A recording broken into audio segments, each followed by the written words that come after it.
speakers have prefaced their remarks by saying it's a British invention incorporating British rights, eagerly adopted by Attlee and Churchill. And that puzzled me for a while, because I thought, why is there any dispute about this? If it incorporates British rights, what difference does it make? It may not do much good, because we've already had those rights. But it doesn't do any harm, because we've already had those rights. So I started looking into it and found that the whole sort of creation myth was extremely dubious. That actually the Attlee government were very reluctant to sign up to the European Convention of Human Rights. And the cabinet meeting that considered it sent the Foreign Office back to say you must go back to the other countries that are leading this process, and they did, and got permission to sign up to it, not accepting the authority of the European Court. So that's what we did. We signed up in 1950 without allowing the court, any British citizens, to take cases to the European Court, so it had no impact in the UK. And as a deliberate matter of policy, not even taking advantage of the article in the Convention which said if you've got existing laws which don't comply with the Convention rights, you can exempt them. And they said, we're not going to do that, because that might give the impression that if we subsequently pass laws which don't agree with the Convention, we might alter those, and we're not going to give that assurance at all. A few months later, back came Churchill and adopted the same policy, as did his Conservative successors. It wasn't until 1966 that Harold Wilson, without informing Parliament during the recess, sneaked out a thing which effectively gave the court jurisdiction in the UK by allowing British citizens to take cases there. So how did this myth grow? Well, undoubtedly before Churchill returned to Downing Street in 1951, he had been chairman of the European movement, which had played a part, firstly, in setting up the Council of Europe. And one of the first things the Council of Europe did was draft this European Convention. So he'd said lots of favourable, or three favourable things. He spoke about it 3 times only. That gave the impression he was in favour of it. And he probably was in favour of it as far as our continental neighbours were concerned. He thought it was good for countries which were emerging from fascism and threatened with both an internal and external communist threat. But it was not necessary in the UK, and actions speak louder than words. He had the opportunity to sign up, and he didn't. And nor did Maxwell Fyfe, who had helped draft the European Convention and became the Home Secretary under Churchill, and then the Lord Chancellor when he became Lord Kilmuir under Eden and Macmillan. And he likewise didn't. Even when a specific issue was raised, he refused rejected the idea of Britain accepting its jurisdiction. So it's been there. Now, why has it grown up? Because it serves a purpose. We had a debate not long ago in the House of Lords on this being the 75th anniversary of the European Convention of Human Rights on that. And almost every speaker was a lawyer, except for me. Most of them had got a finger in the human rights pie, and most of them began by saying, of course, there's a British invention, Churchill, Maxwell Fyfe, you've got to love it. And that is how they've kept the Conservative side of the, both with a big C and a small c, on board for the human rights proposal. We'll come on to what impact it's actually had and why it hasn't been a harmless change that merely endorsed what the status quo ante. Thank you, Peter. I mean, we have the segue there. One might say, okay, the historical origins wasn't British, wasn't endorsed at the time the way people think, but one could still make the argument for the ECHR from first principles, or with reference to how it's played out in practice. And you point out in the paper that out of, I think, 569 cases that the UK's had adjudicated in Strasbourg, we've lost 329. So over the years, what has the impact been on jurisprudence in Britain, on governance, on the rule of law itself? Well, if it, of course, had just incorporated British rights, it should have had very small very few impacts, and they should have been minor. As you say, they've been numerous, and some of them very significant, ranging across a whole range of things. We tend to think nowadays of impact on immigration and foreign criminals, but actually cases have ranged across military operations abroad, where the court has extended the jurisdiction to wherever you have military control rather than your own country, to environmental issues, to fees for university students, a whole range of things. So it's been very extensive. Now, why is that? And it is because, as the people advising Attlee and the government foresaw, it's a transfer of lawmaking power from Parliament to the courts, because rights are very vague. The right to life, it sounds very clear-cut, but when you look into it, it's not so clear-cut as all that. When does life begin, and how should it end? We're currently debating in Parliament, we have debated the issue of abortion up to term, and we're currently debating the assisted dying bill. The most plausible interpretation of the right to die would be that the state has got, sorry, right to life, has been the state, that the state can't participate in killing people. It's even a subsequent protocol of the ECHR outlaws capital punishment even. So, but equally, the court has said that it is the convention is a living instrument and it can interpret it in the spirit of the time. So it could do the reverse and could say that the assisted dying bill doesn't go far enough and you've got a right to die and all that sort of thing. But whatever it does, if cases go to it and if it chooses to rule on them, then its decision is final. There's no democratic accountability of the court for decisions they make about the meaning of these vague rules. So the rules are vague, they've got to be interpreted, they've got to be, and the process of interpretation is making law, and so the process of making law moves from Parliament to the courts. That's not the fault of the judges, that's the process. They can't be blamed for doing what they've been tasked to do. But the question is, should they be tasked to do that, or should the making of law be essentially a parliamentary process subject to accountability to the electorate, or should judges be assumed to have an innate knowledge of what the true meaning of a right is, in a sort of Hegelian sense? There is a true meaning, they can find it, and their decision should be final. And that's the structure of the ECHR. And is that particularly problematic for Britain, given our parliamentary tradition, our constitution, vis-a-vis our European neighbours?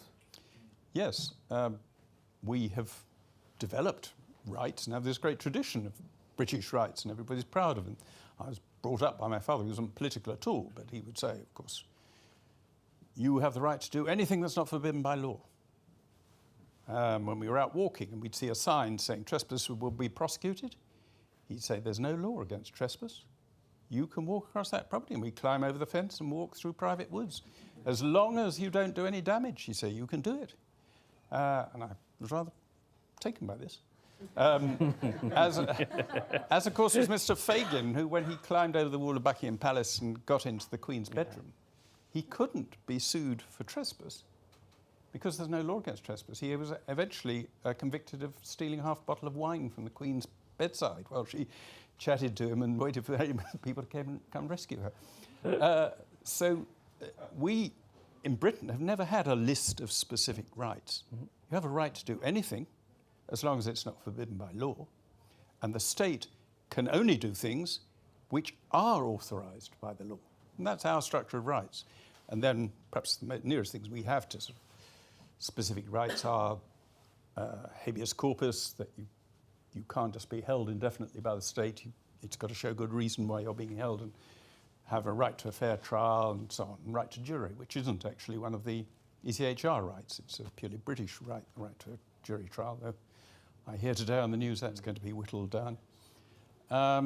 So we have this tradition that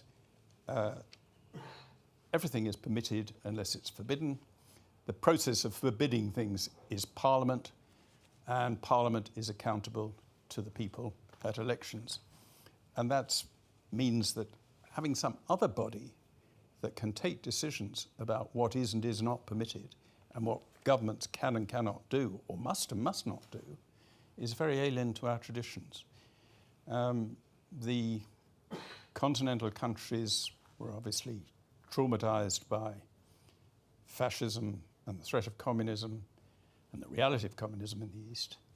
And it seemed to some that having a legal barrier in the shape of a set of written rights and appeal to an international court would provide protection against any resumption of totalitarian government, be it fascist or communist.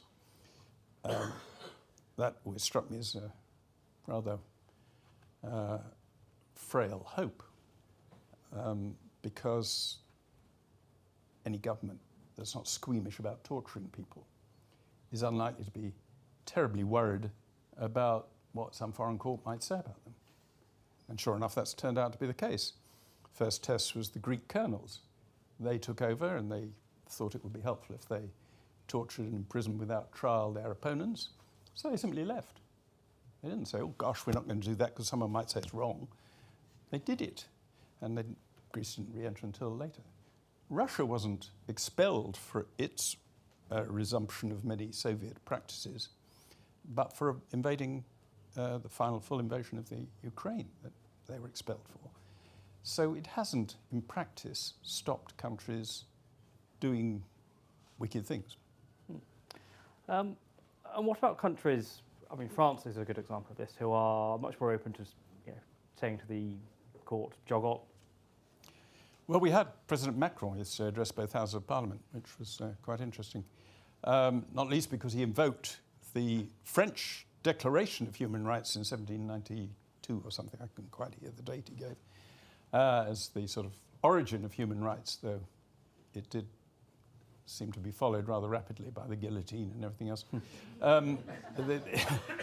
He didn't mention, the most extraordinary thing I discovered in my researches is that France, and lots of French jurists have been advocates of the ECHR after the war, and having secured the right to have the court in Strasbourg, didn't ratify the European Convention of Human Rights until 1974, and didn't allow their own citizens to bring cases until 1981. Partly, the original delay was because they were torturing people in Algeria, and that wasn't, so it was just best not to sign up to the thing. So they didn't. They also had reservations about its possible impact on the education system, French. There are always conflicts about the funding of state and lay and Catholic education, so they thought it might fall foul of the convention, and General de Gaulle didn't like supranational things anyway. So for a variety of reasons, they didn't even let their people do it until 1981. As I recall, nobody in this country said they are international pariahs, but there we are. Sorry, what was the other half of your question? Or have I answered it? No, well, why do countries like France, why are they willing to tell the to jog on at the moment? Yes, just recently, Monsieur Darmanin, the Interior Minister, did say he was going to ignore Article 39 rulings, which are injunctions by the court to say you can't take action against any citizen or any complainant who's bringing a case to the European Court of Human Rights until we've heard it. And in France, there was an Uzbek gentleman believed by the French authorities to be a terrorist. They wanted to deport him to Uzbekistan. The European Court issued an Article 39 thing saying you can't do that. And Mr. Darmanin said, no, the protection of French citizens is more important than the protection of this Uzbek gentleman who was therefore sent back to Uzbekistan. In fact, then the French Conseil d'État, the equivalent of the Supreme Court, came to the Supreme Court, and said, no, the protection of French citizens is more important than the protection of this Uzbek gentleman who was therefore sent back to Uzbekistan. In fact, then the French Conseil d'État, the equivalent of the Supreme Court, did rap them over the knuckles for that, but nothing seemed to happen, except that they haven't done it, as I think, since. So they may have been a bit chastened by their own legal system. But they tend to think French sovereignty is more important and the protection of French inhabitants is more important than rulings of the European Court. What the particular ruling of the European Court that mattered in that case and mattered in our Supreme Court hearing on the Rwanda case, the idea of deporting people to Rwanda, is called the Churchills ruling, which said that the protection of someone who's threatened with return to another country where their life may be, there may be a significant risk to their life, is absolute. It can't be weighed against any risks of keeping them to the safety and security of French citizens or British citizens. And likewise, the Supreme Court couldn't say, well, there is a faint risk that the Rwandan government may, if we deport people there, may subsequently redeport them to their countries of origin where they would face a fate less benign than in the UK. But the Supreme Court couldn't say, well, we can weigh that against the saving of lives through deterring people coming across the Channel. Supreme Court couldn't do that under the Churchills reason. So they had to say it is the absolute right of potential deportees to have their lives protected, even if the result is other people's lives are put at risk. Which is a strange ruling, but there we are. So, are there countries like France that might be potential allies if we were to seek to reform the ECHR, which is where many people start from? You know, if you're conservative, you believe in gradual change, that's your sort of first port of call. And if there are potential allies on that course, what are the prospects of actually achieving reform, given how long it's taken historically at times?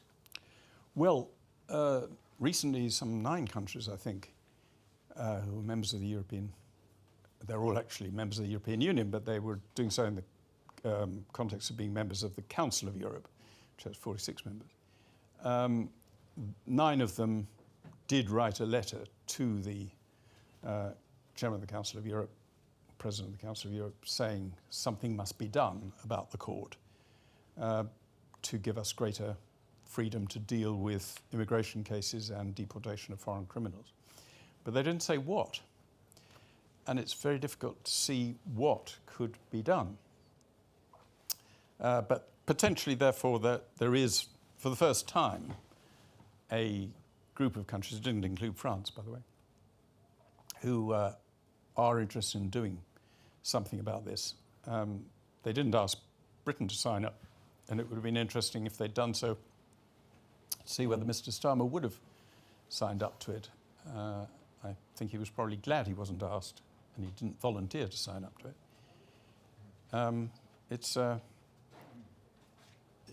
The problem is, what sort of reform could you introduce that doesn't leave you with this situation where rights are whatever the court defines them to be, and therefore the court is writing law.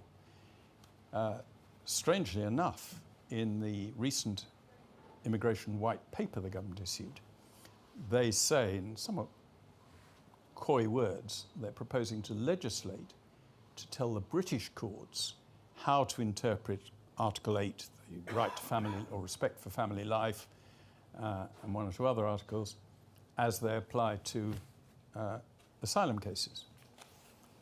Well, if they do that, it undermines the whole basis of the case for the ECHR.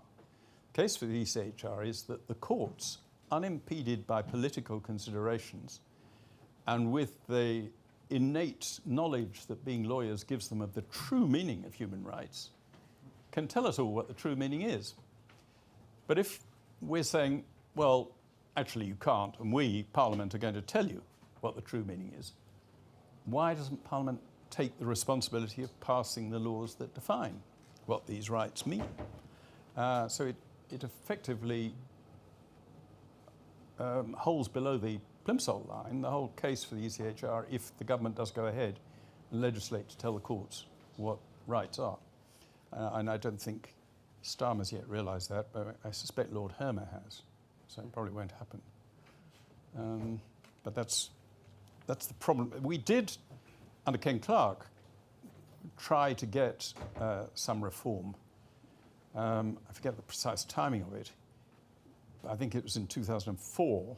No, can't have been if it was Ken Clarke, can it? No. Maybe it was even before then. Anyway, we tried to get a reform of the ECHR.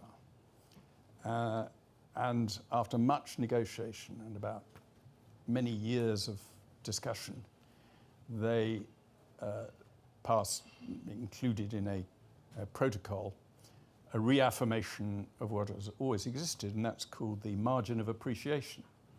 That when the court reaches a decision, the precise way in which it is applied in any country is open to a margin of appreciation to give you a bit of flexibility into how to do it. But the court decides whether what you do is within its margin of appreciation or not. You don't decide. The country doesn't decide. And that remains unchanged, even after something like, was it 11 years of negotiation? It's in here somewhere. So we went through this huge negotiation and ended up precisely where we started. So I'm not very optimistic about the possibility of reform. It will be, as you say, I'm a conservative, but I'm both a right-wing conservative and a small c conservative. My basic approach to any problem is it necessary to do anything? And if it's necessary to do something, what is the minimum you need to do? And then, you know, you go through the minima, and if they don't work, you have to do bigger things. And so I would prefer to do nothing, prefer to do the minimum, but I go through a whole range of different options. Some of them would minimize the scope for both the European Court and our own courts to invent new law. But none of them will eliminate it because it's inherent in the system. So there may be halfway houses that reduce the problem, but there's none short of leaving that I can think of or that anyone else has proposed that will solve the problem without actually depriving the courts of the right to create new law. And that is the big problem, ultimately, in my view. It's not particularly the problems of immigration or the problems of environmental policy or the problems of anything else. As long as the courts are creating law, both our courts and the European Court, you are politicizing the judiciary. They are undertaking a political function rather than purely applying laws made by politicians. And if you politicize the judiciary, you go on a very dangerous road, because people say, oh, well, if they're taking political decisions, they should be politically appointed. They should be vetted to make sure they really are impartial.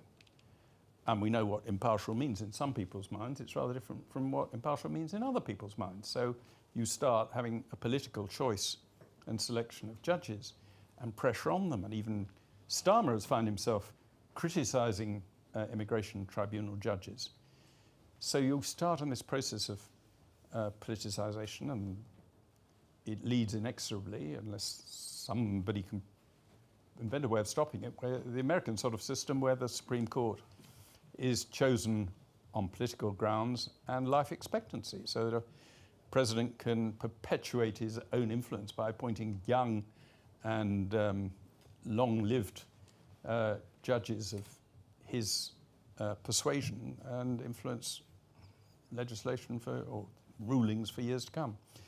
And I don't think many people in this country want to go there, and I don't think our judges want to go there. But they are effectively put on that path at the moment by being given powers through the Human Rights Act to do what previously Strasbourg alone was doing, of creating law and making political decisions, which really are the job of Parliament.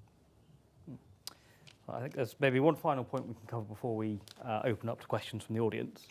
So you make a very compelling case for the fundamental need to look at leaving. But when you raise that, people come back with a battery of objections. the Good Friday Agreement, the Trade and Cooperation Agreement with the EU, various things around Britain's influence or reputation or soft power. Could you talk us through your thoughts on those a bit? Yeah. Now, if the most serious objection to leaving, in my view, was claims that it would undermine or be incompatible with the Good Friday Belfast Agreement. But actually that agreement, which was reached before we had passed the Human Rights Act, says Britain shall continue to incorporate in the law of Northern Ireland the rights of the European Convention as it applies to legislation by the Northern Ireland and policy of the Northern Ireland Assembly. So if we were to leave, we would have to incorporate still in Northern Ireland law the ECHR rights and allow courts to decide whether Assembly rulings, Northern Ireland Assembly rulings, were or were not compatible with those rights. But we wouldn't have to apply to the whole of the United Kingdom. And it doesn't require us to be members of the ECHR just to incorporate those rights. Funnily enough, at the time the Belfast Agreement was concerned, Ireland wasn't even considering incorporating ECHR rights in its own law.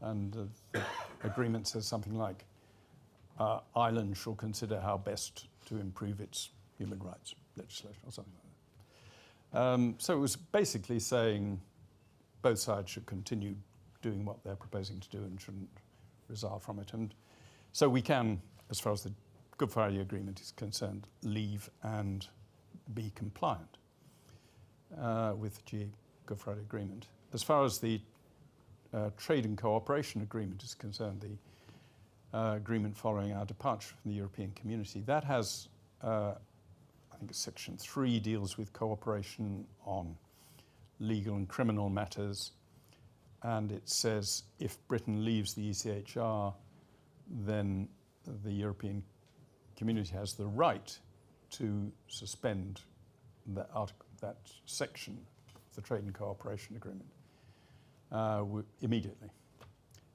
It in any case has the right, even if we don't, to suspend it in 6 months, giving 6 months' notice. It can leave the whole thing in 6 months' notice. So it's a sort of warning, but it doesn't say they would have to.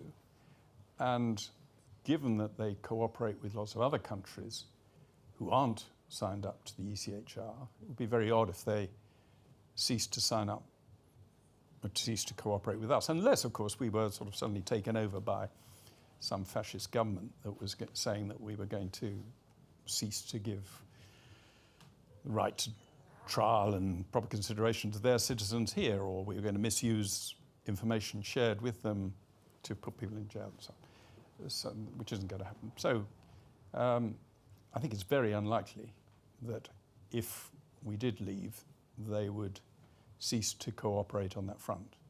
And it would be, if they did, it would be cutting off their nose to spite their face, because it's more valuable to them than it is to us, since most, for instance, immigrants and so on come through them to us rather than come out from us to them. So it's very unlikely that they would. And it's certainly not incompatible with the Trade and Cooperation Agreement. And what about the notion that it will undermine Britain's role as a moral exemplar? I've always found this extraordinary. Actually, if anyone's ever spent any time in the House of Lords, you only have to spend 10 minutes and someone will stand up and say, we must set an example to the world. If we do that, we will be a pariah in the world, and so on, as if the world is basically listening for what Britain is going to do. I don't think it ever did, even when a quarter of the globe was painted pink. But the only notice they will take of us is whether what we do is successful or unsuccessful, whether it leads to tyranny or perpetuates freedom. And the idea that they're all going to say, oh, Britain's left the European Convention of Human Rights, now we can start torturing people. It's just not how the world works. And maybe if I thought that was going to happen, I would think twice about leaving, or more than twice, but it's just not going to happen. It is a grace self-indulgence. We ought to do the right thing because it's the right thing to do, not because other people will admire us. They will admire us if it's the right thing to do. They admire our freedoms. We didn't acquire our freedoms in order to be liked and admired by the rest of the world, but because we wanted to be free. And as long as we continue to want to be free and maintain the freedoms that we've developed for 1,000 years, then those who take any notice of what happens in these small islands offshore Europe will say, that looks quite good, let's do the same. Stirring words. I think we'll go to the audience questions now. We have a microphone coming around at the back. Lady down here to start. Can you talk a little bit more about... Sorry, Mike. Hello. Can you talk a little bit more about the intent that Winston Churchill had when we became the first members of the ECHR? Because it strikes me that basically we've got three issues here. We've got the law, which is the judiciary, which is interpreting the human rights, as you say, in potentially a very vague way. We've got the political side, where we've got MPs saying that they're going to come in and change this dramatically overnight when it's a very complex issue. And that's creating almost an anxiety in the public, that suddenly there's this major issue on immigration and there isn't actually a solution. So to me, if any judge would look at the intent of our first original goal when Winston Churchill joined. So I'm very interested to see what your views are on what his intent was and how actually he wanted our sovereignty to be going forwards with the ECHR. Well, I report in this document the only three comments he ever made about the ECHR in opposition. Within a month or so of becoming Prime Minister, and remember, it was Attlee who actually ratified the agreement in late 1950 or early 1951.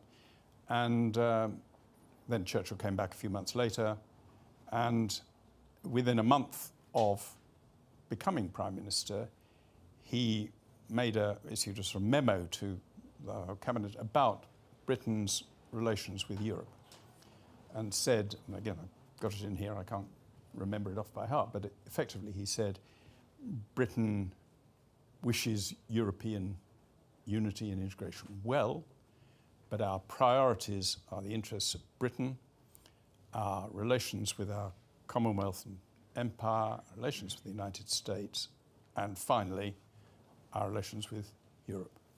But we are friends of, but not part of it.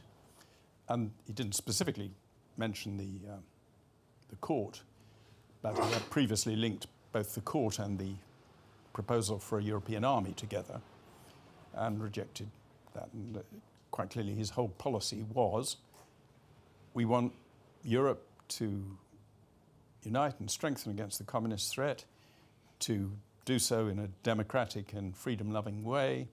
We will help them in every way, but that doesn't mean to say we have to ask them to make our laws, and nor did he. Of course, if we leave, then the judges will not have to interpret any intent. I'm not sure that since the Human Rights Act was passed, they particularly have ever gone back and asked the intent. If they had, that would mean going back to the travaux préparatoires, which are all available and which show very little thought was given to the impact of the rights on migration, because simultaneously, or asylum, simultaneously the European Convention on, the International Convention on Human Rights, on refugees was being negotiated, and so it was assumed that that would deal with that, and it wouldn't be a matter for ECHR rights. ECHR has subsequently made it very much its own, but that wasn't part of it. And the other thing to make clear is if we do leave the ECHR, that won't of itself solve the problems with immigration and deportation of foreign criminals. We would have to possibly amend or even resolve from other international agreements. It would be a necessary but not sufficient condition for getting more legal control of immigration. I tend to base in this paper my concern not about specific issues like immigration or environmental policy, which the court's just begun to involve itself in, or education policy or anything else. It is this gradual politicisation of the judiciary which worries me, that's inherent and inevitable, as long as we task judges with making law rather than implementing law.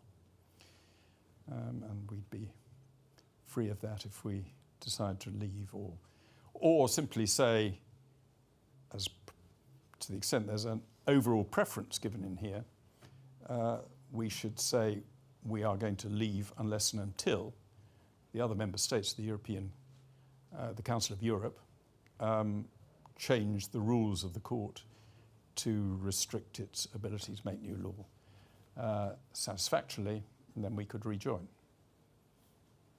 And I think it's inconceivable they will take any drastic action unless and until we threaten to or actually leave, subject to a deadline.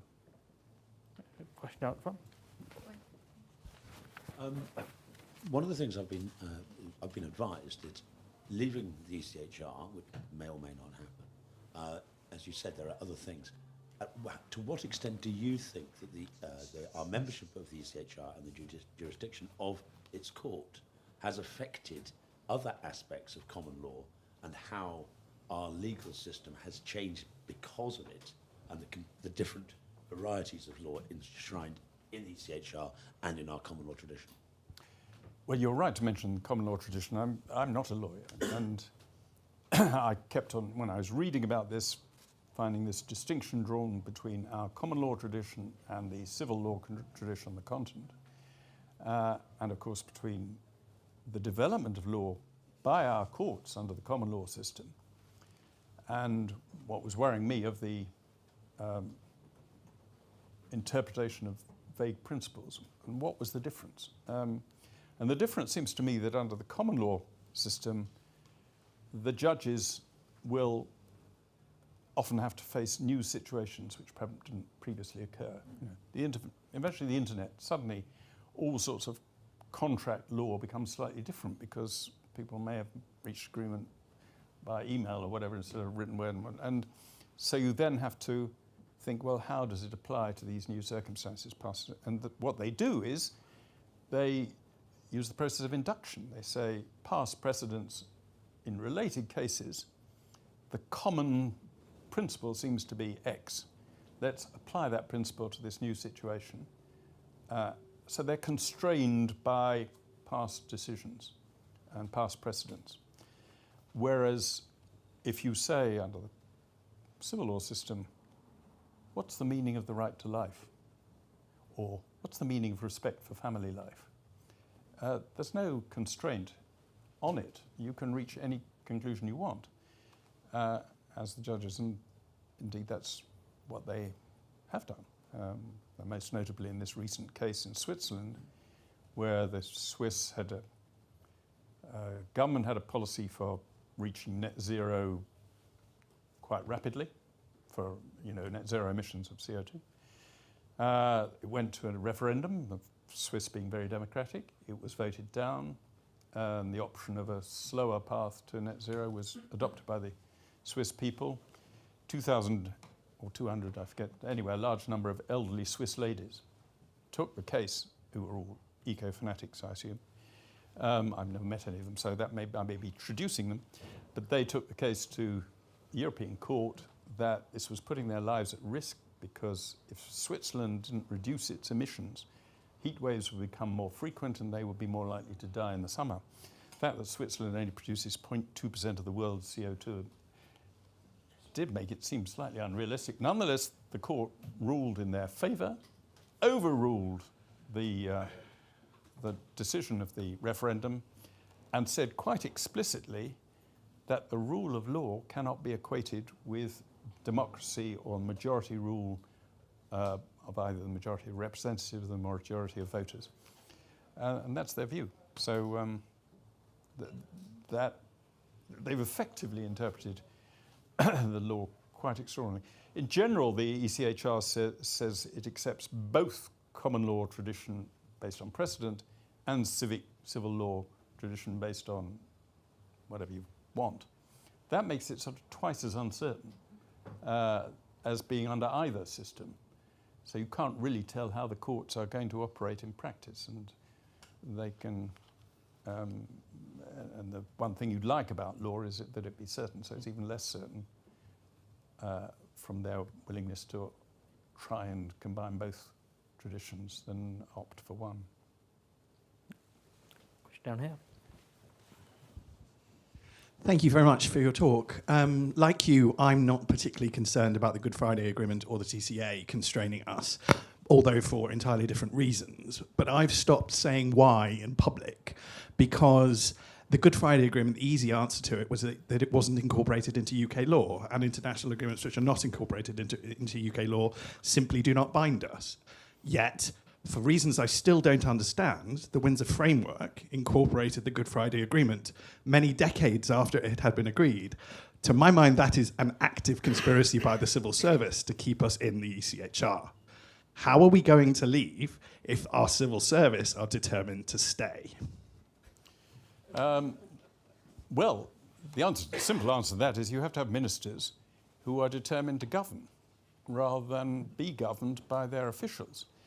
I was talking last night, funnily enough, to a distinguished public servant, an ambassador, about the programme Yes Minister, which defines exactly what happens if you have a minister who's got no agenda of his own and just wants to respond to this morning's headlines or try and get a good headline in the newspapers tomorrow, and is all over the place. In those circumstances, the civil service takes over.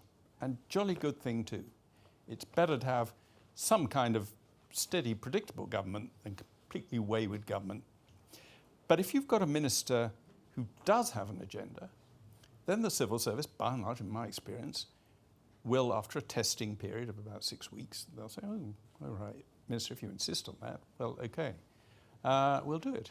Now, it may be more difficult now than it was in my days. It may be that the civil service is more politicised. And certainly over the issue of Europe, they are more politicised. But that just requires stronger resilience from ministers and can be done. And they've got to be, if need be, have outside advice from people who can contradict the lawyers, the internal lawyers and so on.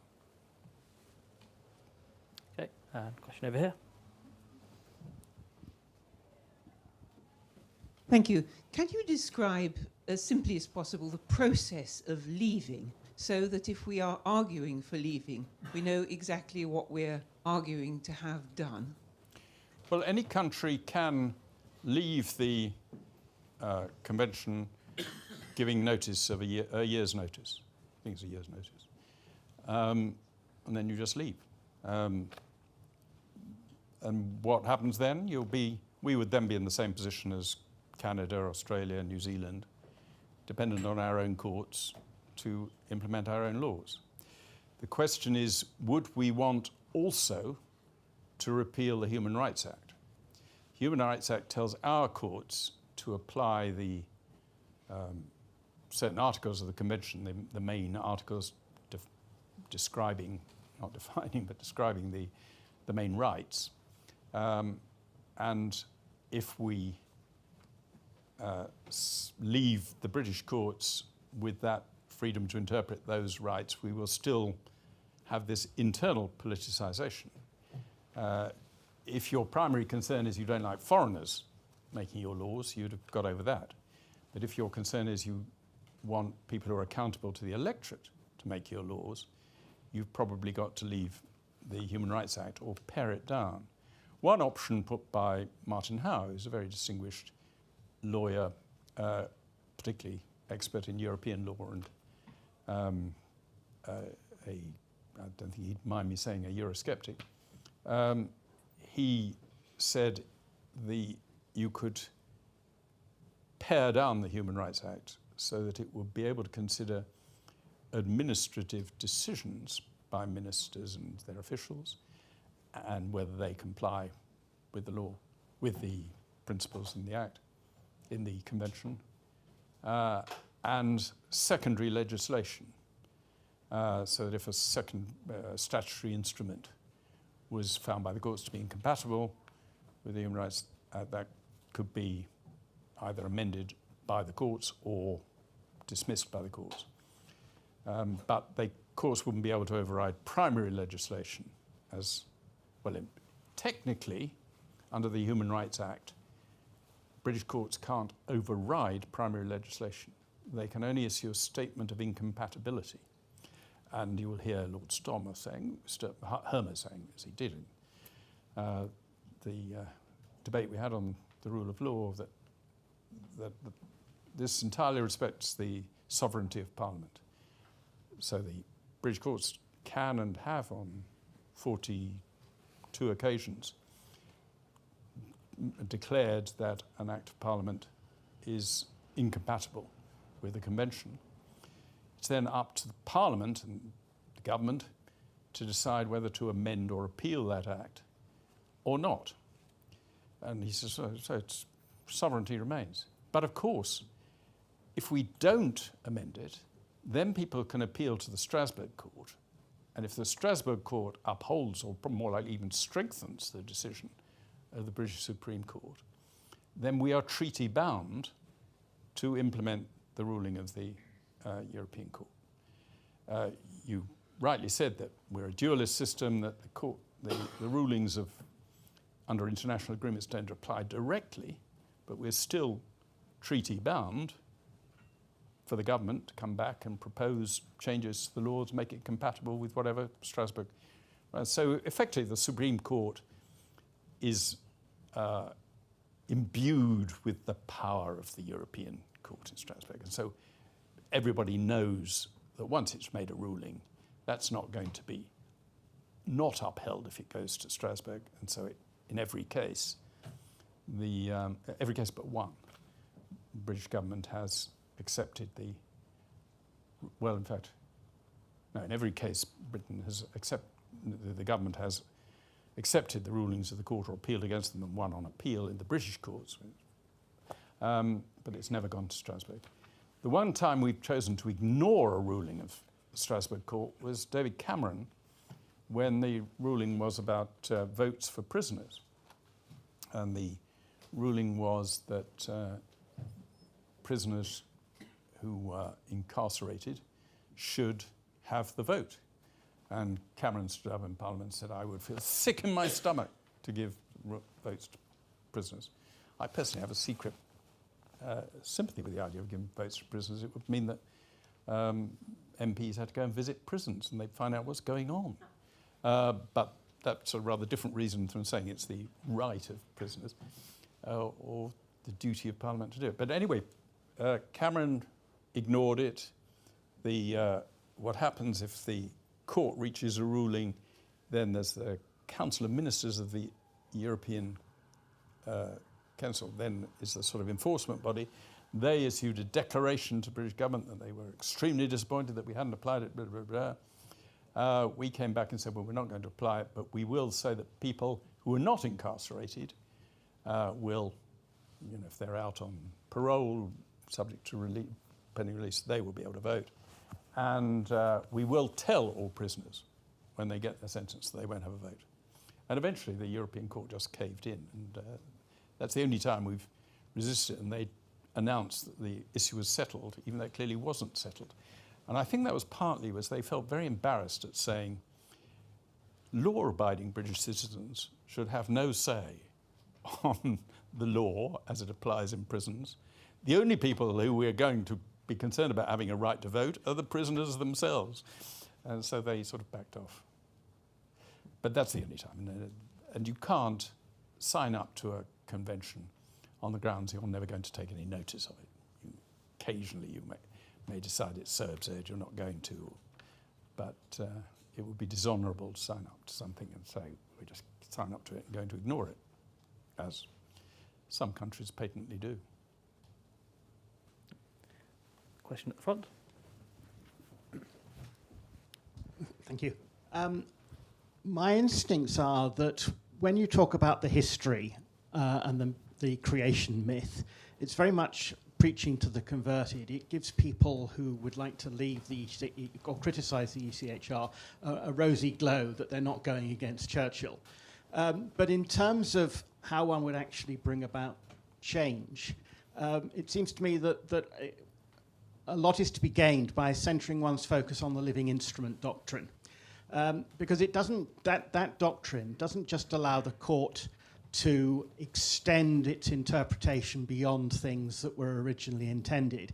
It actually allows the court to do things that were positively not intended at the time of signing it.